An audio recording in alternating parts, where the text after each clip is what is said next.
Hey everybody, this is a little Behringer personal monitor. It's sort of like your personal IEM device. You can mount it, clip it to your belt line, power it by 9-volt battery so you could move around with an extension. You can mount it on a mic stand. On the front you've got a power indicator and a battery power level indicator, a headphone jack, volume supply, and a balance knob. And the balance knob is really interesting. Anyway, so what I've got right now plugged into the back is, there's my iPhone adapter going to a stereo XLR, which means that this unit will give me a really loud signal from my iPhone and I can listen to music. It's just a great portable amplifier. Or I can also use just the headphone output and take the feed from my keyboard, the headphone output on my keyboard, and run it in here, and I'll hear my keyboard even without any on-stage monitors because any headphones work. Here's some just Apple earbuds.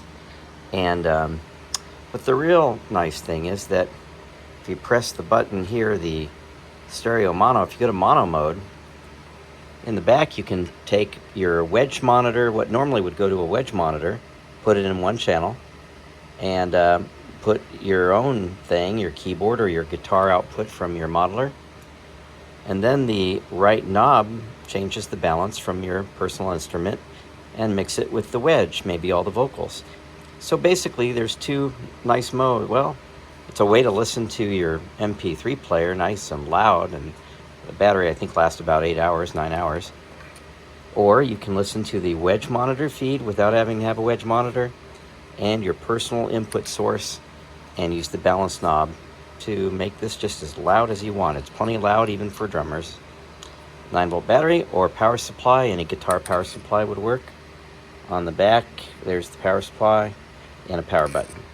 Anyway, the thing works and it sounds really good, and it's a way you could just carry the keyboard. This is a micro keyboard. I can put it in a knapsack. With this thing, I'd be able to hear myself just fine out the headphone output and be able to send the normal keyboard outputs to the system. So if you're in Nashville and you can't haul things because of the difficulty of parking downtown, you can knapsack right in and hear yourself and a wedge feed just fine.